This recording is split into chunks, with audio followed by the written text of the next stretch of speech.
Hello guys, my name is Bhavin Patel and today I am presenting Arab economical problems. Normally, Arab world consider mainly four areas like Gulf area, the Middle East, North Africa and Sahara. Arab has a 22 Arabic speaking countries and 250 millions of people and 14 millions of square kilometer area, most of which is desert except coastal areas. So only about 15% of agriculture exists in Arab world. Mostly they are united with history, language and religion. They are the factors for unifying Arab countries. To understanding economical problems of Arab countries, first I would like to understand the social economical problems, which is so after gaining independence, some Arab states tried to their best to reunify the Arab world, but their efforts were in vain, especially after many failed attempts such as the rise of the United Arab Republic between Syria and Egypt in 1985. From then on, all Arab states set off on the journey of improving and developing themselves depending on their potential power. Although the Arab world is experiencing a state of stability, there are still many social and economical problems threatening the development of many of the Arab states. The first problem is unemployment in Arab countries, which is the highest in the world, and that is threatens to the spread poverty in Arab world. The increase in the number of workers was not matched by an equal increase in the employment in the Arab world, and with the collapse of the oil revenues and the implementation of stabilization and structure adjustment program, employment growth slowed the become negative. As a result, unemployment increased. According to annual report of Arab Labor Organization, 14% of the population are unemployed. There are many reasons for this, like failure of development due to the political situation in the Arab world, civil wars and conflicts, and the poor economy performance due to poor administrative tools and corruptions, failure of the education to meet requirement of the job market, and neglect of technical and applied education, which is important to widen the labor market. The failure of the government to increase attractive investment opportunities that could increase the number of jobs that are available, and the weak law that if strengthened could encourage investment, but that has not been done. This dangerous problem has devastating effects.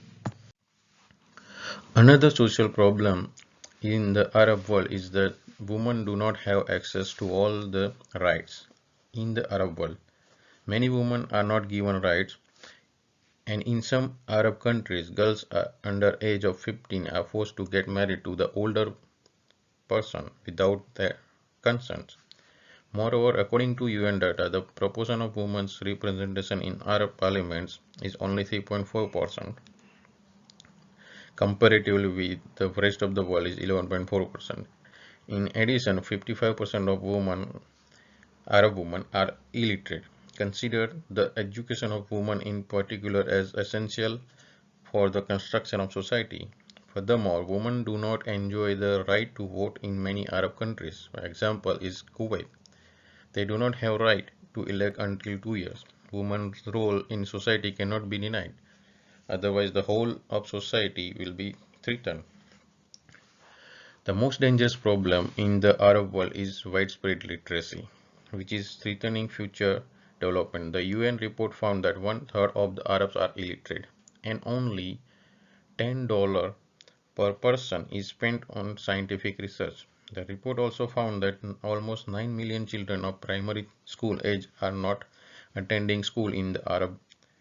No one can deny how serious this problem is, since it is cause of many other problems such as poverty, disease, and death. The highest rate of illiteracy recorded in among the Arab women. Now we consider the Arab economy since freedom of the Arab states. They based upon the rentier model. The rentier model, despite immense hydrocarbon wealth, strategic location, and youthful workforce, the Middle East faces profound economic challenges. The immediate geopolitical risks are obvious: cascading conflicts in Syria and Yemen, ongoing strife in post-uprising countries after the Arab Spring, such as Egypt and Tunisia, and the financial strain of 2014 collapse in oil prices. But the other challenge to upgrade from rentier model and its distribution mechanism, upon which our Arab economy were built. In a rentier system, the state uses rents payments received for the use of fixed factors of production to fund vast networks of patronage and provide social services to its people. For years, rentierism derived from oil sales or other resources maintained the political and economic status quo in the Middle East, but lower oil prices, like in 2014, increased global competition, and growing population have rendered this model unsustainable. This becomes even more apparent when compared with geographical regions that have experienced sustained dynamic economic growth in recent decades, such as Southeast Asia. So they don't have alternate economical model to upgrade up from the rentier model, and which is very competitive now in the recent world. Another factor is the most of the Arab countries are depend on oil. The economy is mostly depend on oil, and 2014 oil price shock was the reflection of their dependency. Most of the Arab countries like Saudi Arabia, UAE, and Oman are oil exporting countries, and in 2014 the oil prices shock affect their economy most. The consequences of the 2014 price shock was lower GDP growth, lower investment, and skilled and unskilled employment rates lower. As we saw, that most of the Arab countries depends on oil and oil economy. Some countries try to diversify their economies from oil to another options, but most of them are fail. The reason for failing for diversifying was, I consider, mainly three reasons. They didn't have a strong political coalitions. They didn't have a diverse economic constituencies, and they, there was a problem with neighborhood effect. Like they don't have a positive neighborhood. Comparatively, Southeast Asian countries, they succeeded to diversify. In order to understand the neighborhoods, there is the most prominent problem in the Arab world is also the Middle East Cold War. Saudi Arabia and Iran proxy war considered as a Arab Cold War, fighting over to control the region. Saudi Arabian majority of population is Sunni and Iran majority population is Shia Muslims. And this brings instability in regions, the competition of power and divide into power games. They are not affecting only these two countries, but because of this Cold War, they are affecting all other small countries' business also. The Arab Spring articulated a clear demand for political freedoms, but it was unable to articulate a coherent economic vision. It requires a deep rethinking of the social and political pact between state and society, and necessitated the building of new collective political culture apart from the traditional relationship between rulers and the rule that has dominated the Arab world for the decades, like monarchy system, dictatorships, that should be changed.